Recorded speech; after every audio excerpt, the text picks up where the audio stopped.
Hello, everybody, and welcome back to So Tell Us About Yourself podcast, which is a Tangem podcast where, of course, we spotlight the innovators and projects that are shaping the future of crypto. Of course, I'm your host, Anna from Tangem, and today I'm super excited. We've got a wonderful guest. Let me introduce Ashton, the creator team at Nacho, a project that's becoming quickly the cornerstone of the Kaspa ecosystem. So we might know them at Tangem because we've done a co-branded collection with them. We did a terrific little Nacho cat featured on the design. It was really beautiful. We loved it and it was sold out instantaneously. Maybe you haven't heard of it from the Tangem side of things, but definitely from Kaspa. If you've been following them and their explosive growth, you've known that Nacho is absolutely critical to unlocking Kaspa's full potential. So today we're diving deeper into the Nacho ecosystem, how everything was born, and why the Kaspa ecosystem is so unique and what the future holds. So without further ado, Ashton, welcome. Tell us a little bit about yourself and how you ended up here at Nacho. Thank you, Anna. I'm happy to be here. We love Tangem at Nacho. It's a fantastic product, fantastic team. It's been awesome working with you guys. But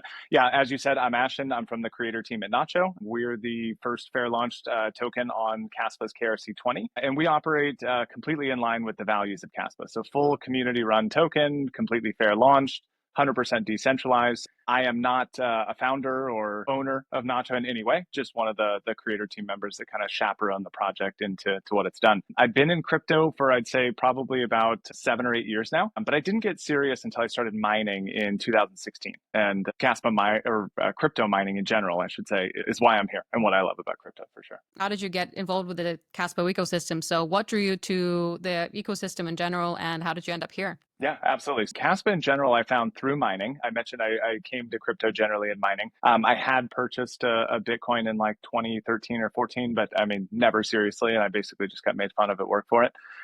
So when I got serious was kind of 2016, 2017 in mining. And obviously Ethereum was the big focus there. So I had a big GPU farm and I was playing around with the hardware. I've always loved messing with computer hardware. It was an enjoyable time, but Ethereum went through its merge and became proof of stake and was no longer mineable. And I had a bunch of GPUs that I needed to put to work. So I went on the search for some GPU mineable coin. At that time, Kaspa was the most profitable. I turned the farm onto that, and it lasted all of about a month or two until ASICs came out for Kaspa, and then all those GPUs were useless again. But Nacho is interesting because all of our stories on the creator team come from this same type of ethos, right? We were involved in crypto. We wanted to contribute to Kaspa in some way. So the entire conception of Nacho was really built around just being a vehicle to organize all of our contributions to Kaspa that we wanted to. So, the idea that it's the largest token and the first fair launch token on Kaspa now is humbling, right? It's not something we expected.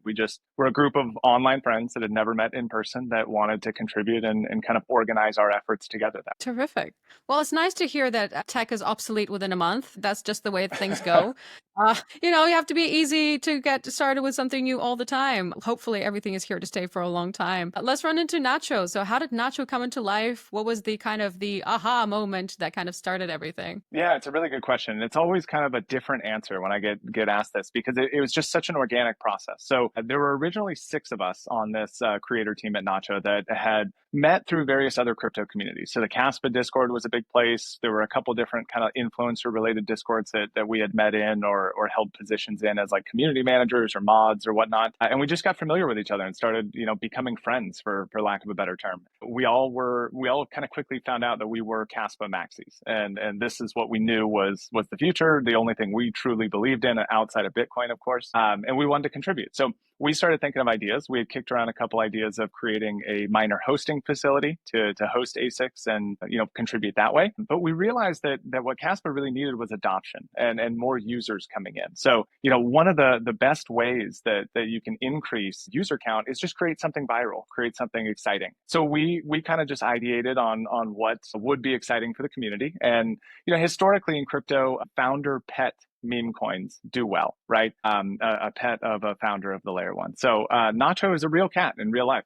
His black cat lives in Israel with his owner, Shai Wyborski, who's one of the researchers of Kas. So we just went through searching ways that we could contribute and figure out exactly what would resonate best. And we realized that if we approach with the values of Kaspa and use a character like Nacho, we can build some of that hype and virality, and that's brought us here. Okay, I like that. Nacho does actually feel like a movement. Speaking of Discord, you mentioned it, so I'm gonna try and plug what my experience with Discord is so far.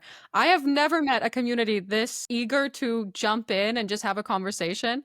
I think the Nacho team, as soon as there was the announcement between like Tangem and Nacho collaboration, we got this wave of people jumping in and having actually fun conversations, not this whole like GM thing. So people are really excited and they're very communicative, and I've never met a community anything like it. If I ever have a conversation like this with somebody else again, disregard me. But right now, Nacho is one of those communities that I've never met anything like it. I love the team. I love that everybody's on a first name basis. So it's definitely a movement. Everybody's very communicative. But like, what's the core mission behind it? What's the ethos behind Nacho, and why is everybody so rallied up behind it? Yeah, absolutely. So I think it's a different approach to community building than a lot of crypto projects do. So we find in crypto there's a lot of like repetition, like you said, the good morning, the good nights, the just being there and showing up with a message to show your face type of thing, instead of contributing in some meaningful way. And we find a lot of like gatekeeping in crypto too, where if you say one wrong thing or one negative thing about the project, you're no longer allowed in that Discord, right? And we take the complete opposite approach to this. We welcome the negative feedback. We encourage it. We're like, hey guys, tell us what we're doing wrong so we can improve and get better. And it just creates a natural, organic environment where people enjoy being there. And I think that's the number one motivator of anything, right? When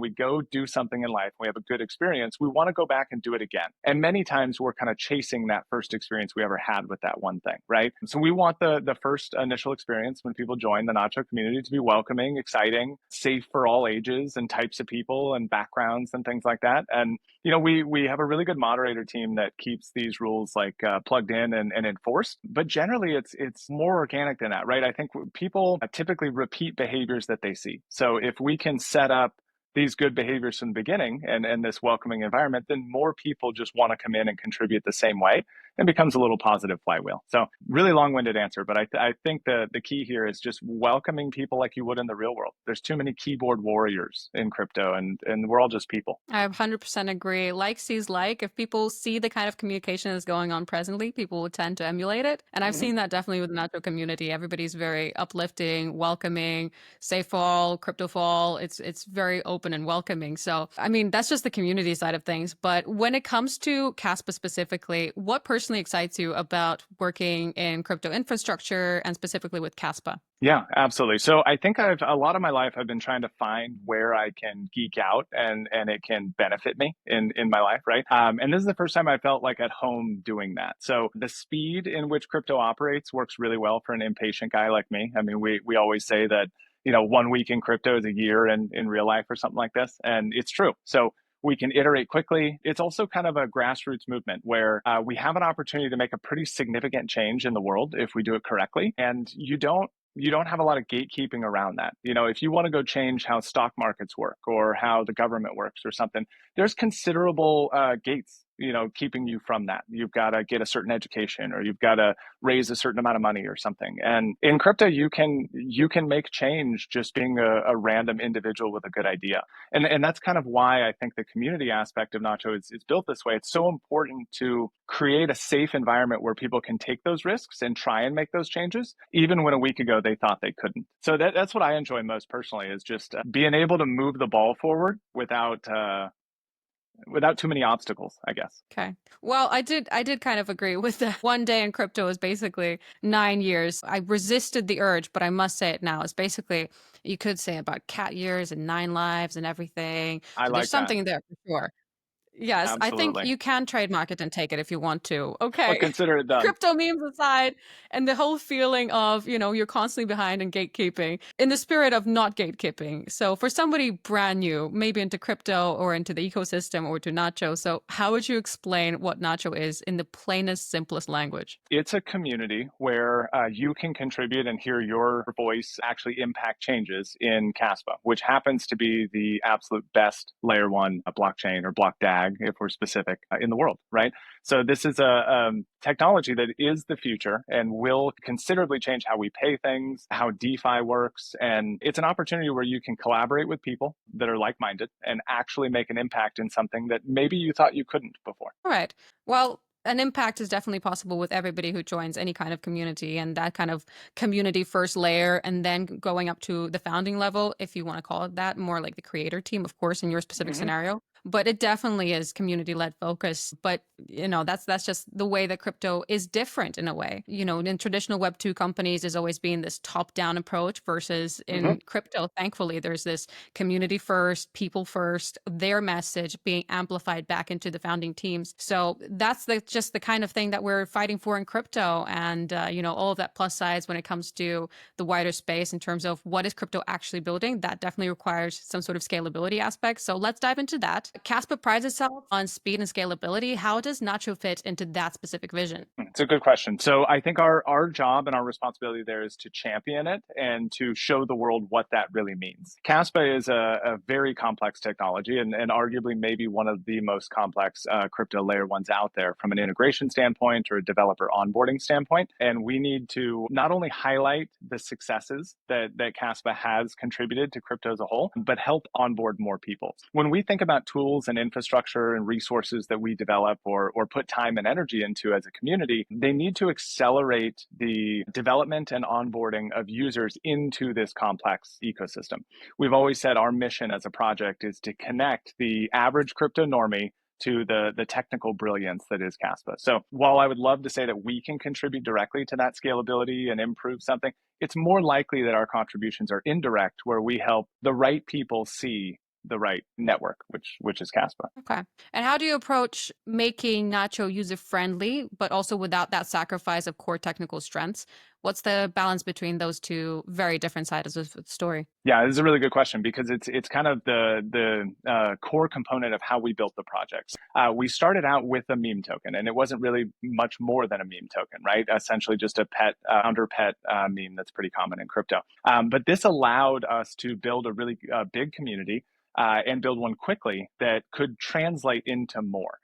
So while Nacho's first view is a meme coin, right? Anyone who comes to this from another chain or outside of crypto as a whole, they just see meme coin from the website or from any of the tools we create. But on the back end, we're getting really smart developers and graphic designers and community moderators and things to help contribute to real products, right? I mean, we built the first KRC20 block explorer in the ecosystem. We operate one of the only open source Kaspa mining pools right now, and there's a lot more on the roadmap. So when we look at connecting those two things, the tools and the infrastructure need to be behind the scenes and things that are products or side effects of building with the right people and the right communities. We still, all of our marketing, all of the website content, everything is about user friendliness, right? It's simple. It's a meme coin. It's something you can get on top of. He's cute. He's friendly. He's fun. But this cat makes a big impact. I agree. The goal with having conversations like this is, of course, just to translate community values and make it more unique in a way,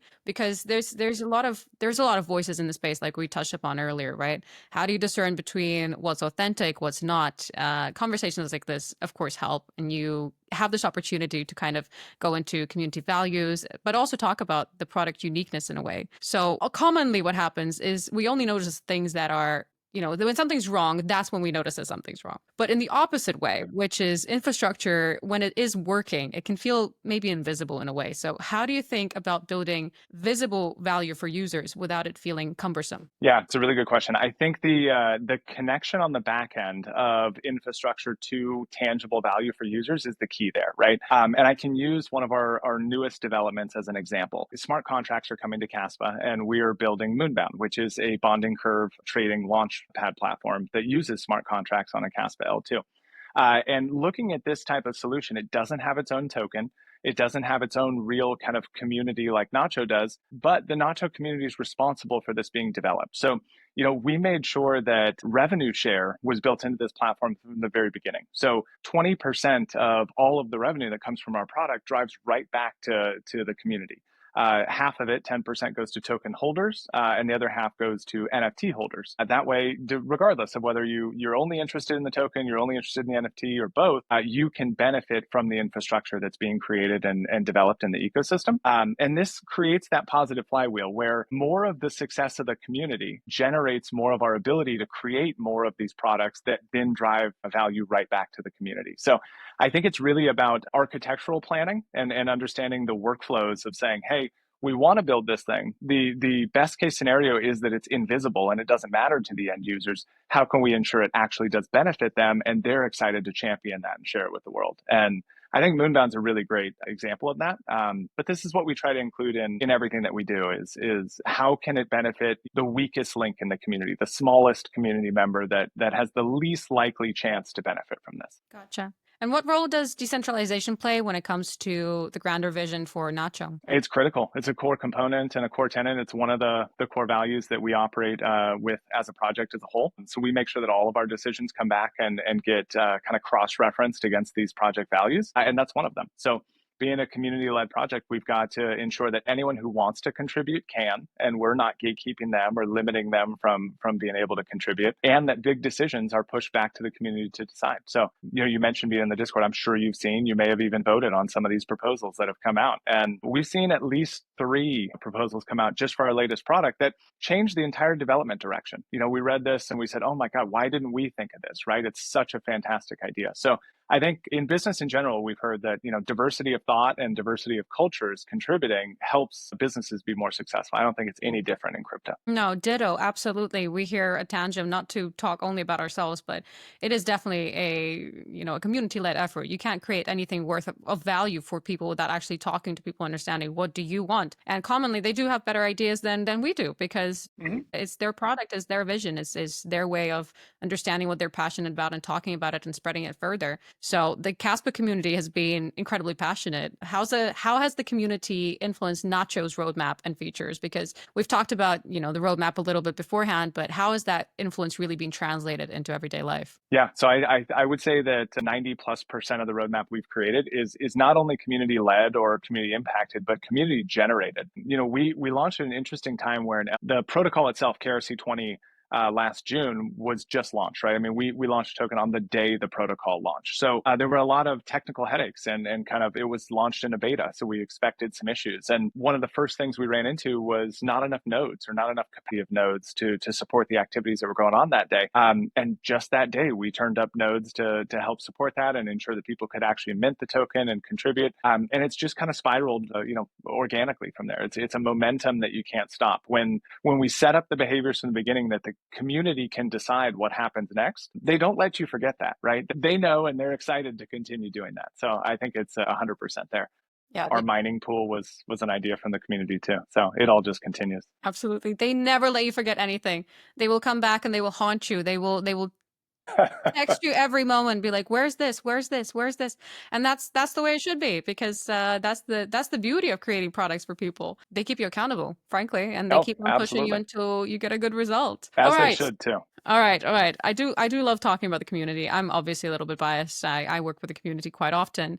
But let's talk about more the scalability, the future, the broader, the vision of the blockchain part that you're building. Kaspa has a reputation for being one of the fastest proof of work networks. And what do you think is the biggest opportunity in the next 2 years for Kaspa? Yeah, absolutely. So one small correction from my bias standpoint, which I do think is factual, it is the fastest proof of work network, especially after the Crescendo hard fork that just came out. I mean, running 10 blocks a second, close to 4,000 transactions per second.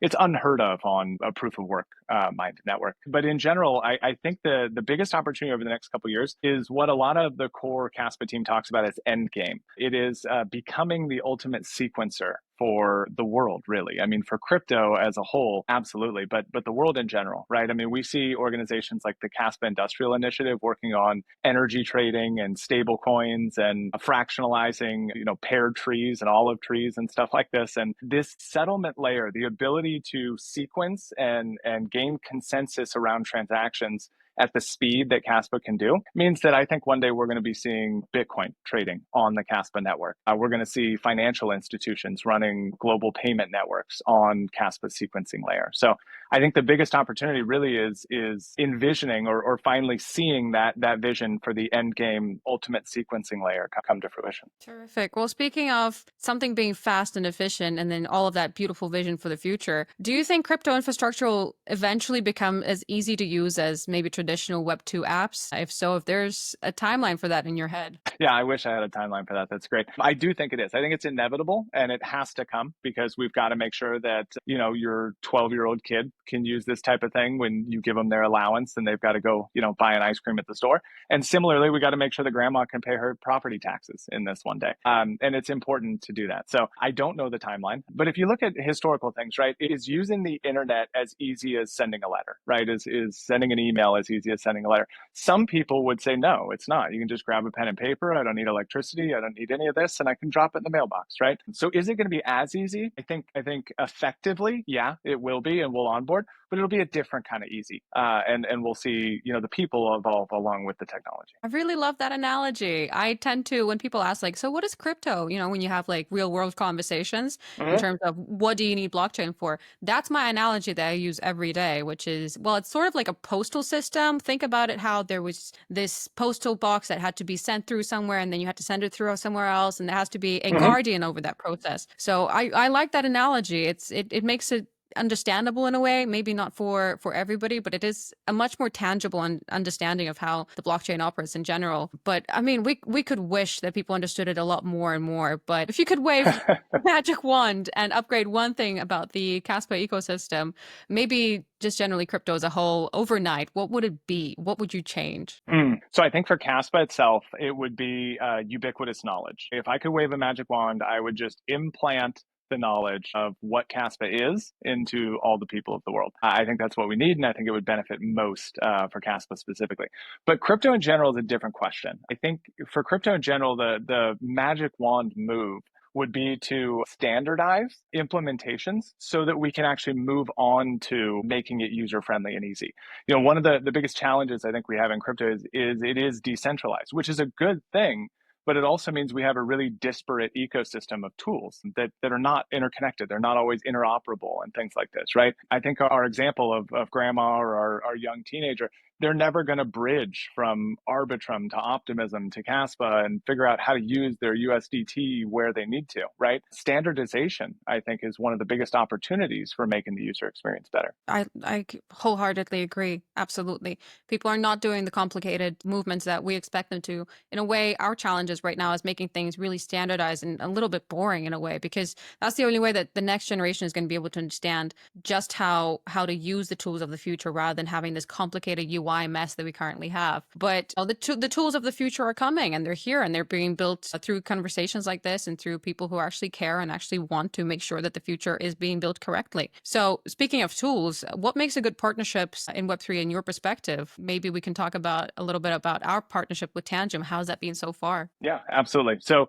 I think generally the values of a partnership need to be aligned. You're going to have a really hard time partnering with a company where your motives are different. There's nothing wrong with making money, right? We all live in a capitalistic society. We have to do that. You've got to pay bills. But what you need to see in partnerships is alignment towards the ultimate goal, or maybe the priority of those goals, right? We do have to make money, but a bigger priority for partnerships we get into is, do we make the user experience better? Is our process of generating revenue actually making someone's life better? And that's why we were excited to partner with Tangem, right? It is one of the easiest hardware wallets to use out there. It makes it extremely efficient to onboard new users. And there's not even, in Kaspa, we talk a lot about social trust versus technical trust. And I think Tangem's a really good example of technical trust, right? You don't even have a seed phrase on these wallets, or you don't have to, I should say. I guess the option's there for users. But the fact that you don't have to means that you've got an ultimate security weapon on your side to protect your assets, that it doesn't need to be beholden to your own knowledge or your own expertise or your ability to secure a seed phrase piece of paper in a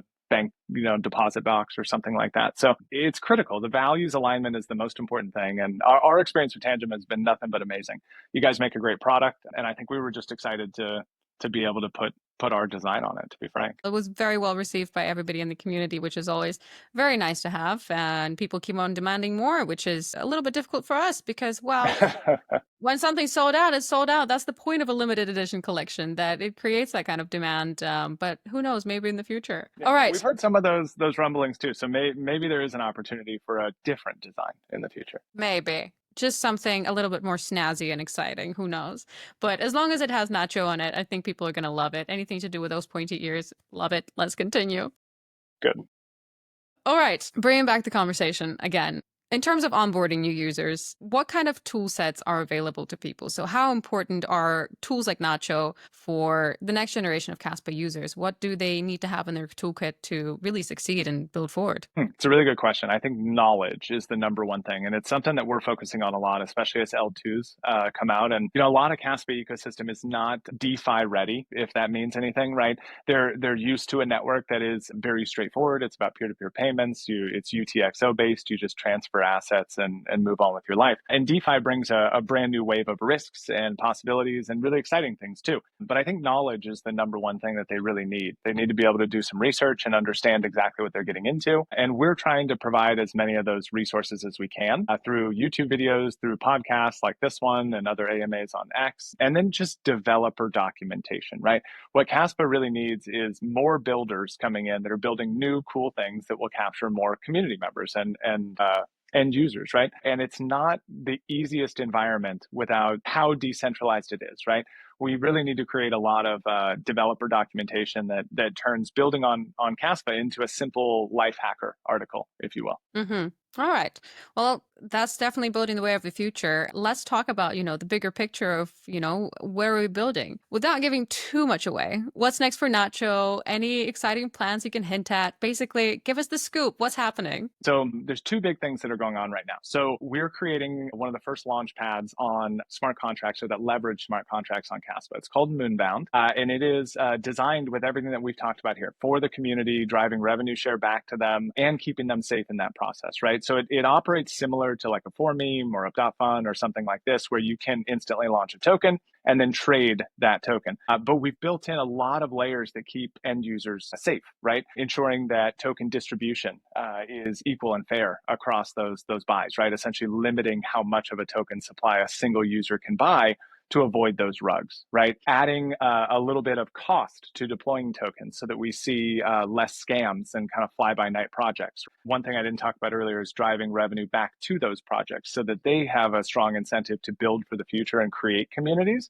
instead of just, cash grabs that we see on a lot of these other platforms. So that's a big thing. Moonbound should be coming out very, very soon. I would imagine in the next few weeks to month. That's all dependent on Kaspa's L2 being launched. The next thing is real life events. So we've finalized a plan for an event in Berlin this September that is called the Kaspa Experience. And it is kind of like a conference meets festival, but the entire point here is a Kaspa denominated economy. So from our food vendors to alcohol to tickets themselves to merch on site, everything is only purchasable in Kaspa. So the entire idea here is really to onboard new users and walk them through a kind of guided onboarding process of experiencing Kaspa in a real life environment where they can get help, because they're inevitably going to run into issues and say, hey, I don't know how to do this specific thing. And, on your scavenger hunt checklist, we need to complete a trade. And we can pull in an expert and say, hey, here's how you do it. This event, and I think bringing people together where we create more vested interest in building together long term is really important, and it's on the near term roadmap. Wow, I love that. So the first part of it, just talking about, safety and, in a way creating different layers so it's a little bit more harder for things to just become less safe. I love that. But then you launched to the second part, which is about the festivals and the experience of onboarding somebody physically in person. And I was very excited. I think that is the future of how we explain to people, rather than it being like on a screen somewhere.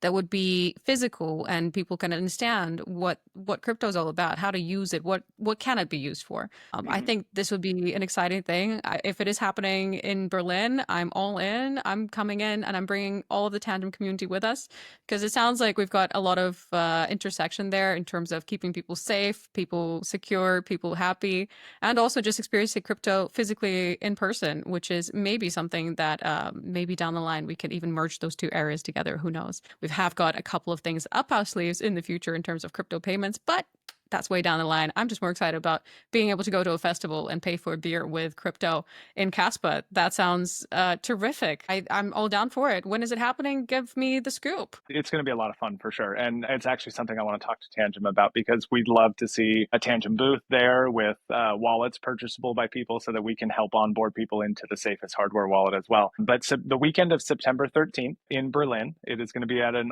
about 100-year-old movie film studio. So not at your typical typical like hotel, conference room that you see these conferences at, right? And so this is kind of 2 warehouses that we're fitting out with booths and stage and a lot of activities that people can do.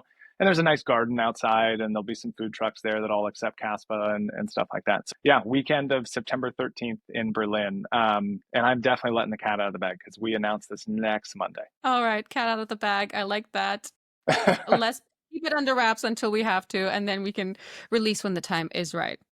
But that kind of concludes our main question section. I do have some rapid fire questions for you. This is my favorite section just because we get a really fast and quick response from you, and it's maybe a little bit subconscious in a way. So let me fire them at you. Drum roll, please, if you're ready. Jump into these one by one. One word to describe the Kaspa ecosystem. That's 2 words. It's endgame. It is the future. It is exactly what's going to power all of our financial future. Favorite use case for crypto besides payments? Besides payments, I think I'm a little bit unique here, and I think it's meeting people. If you really want a real answer on crypto, I think it's revolution is the word that I would use, right? We are taking power back from governments and centralized corporations. What's your biggest Web3 pet peeve? Scams and spams, just the proliferation of problematic content. Coffee or energy drinks during late night coding sessions? Energy drinks for sure. I'm a Celsius addict. Hardware wallets, essential or optional? It's the only option. If you have a hardware wallet available that supports a specific token or network, absolutely use it. It's the only thing I use. The only time you should be on a hot wallet is when there's no other option. I completely agree. If it is at all available, sometimes people make the argument of, well, not everything's available. Well, if something happens, wouldn't you want to have 90% of your bags protected rather than nothing? So not to say that something's good or bad, but it's just, if you want to make good choices, then make educated choices about what works best for you. But we're a little bit biased about going hardware only. So whatever works for you. All right. I think we've concluded the rapid fire questions, but I do love a good coffee and energy drink combo to get me through the day. It's definitely, as long as we're having conversations like this, then it doesn't really matter if we're a little bit caffeinated or not, correct? 100%. I think it's necessary. It would matter if I wasn't caffeinated. Then you could feel the chemistry change. All right. I could talk forever and ever. Ashton, this has been amazing. I really enjoyed you coming in, talking to us about, the wider picture of the Kaspa ecosystem, but of course about Nacho specifically, giving us some roadmap information, a little bit about the festival, which was a little bit of an exciting bit of information. There's been a big look into the Kaspa ecosystem. Before we wrap, do you have anything in terms of where maybe users can go to find out more about Nacho, maybe about personally connecting with you? Where's the best place to go? Yeah, very good question. So we are Nacho Wyborski on X and our website account. So Nacho and Wyborski is Shai's last name, Nacho's last name. It's Wyborski. So our website, nachowyborski.xyz, or you can find us on X at Nacho Wyborski. Use the handle Argon Mining, ARGON. So if you want to hit me up directly, look for Argon Mining on X. Other than that, you should definitely join the Discord community if you're not already there. It's where all the magic happens, where everyone gets their voice heard. And we're really, really excited to hear from people, even when they don't have positive feedback. They have things that we need to change. So come in and contribute in some way for sure. Terrific. Awesome. And for our listeners, if you're listening to us in maybe audio form, then I'll be sure to note it in the description of this podcast just to make sure that people know where to go. But if you're watching us in video, then obviously you saw it on the screen already. So just be sure to join all of those Discord links and maybe join in on Tangem Fun as well. But for now, I think we're going to conclude. So join us next time for So Tell Us About Yourself, the podcast over here at Tangem, where we talk to divers and builders of the future who are creating the future that we're all really, really excited for. Thanks again, Ashton, and talk soon.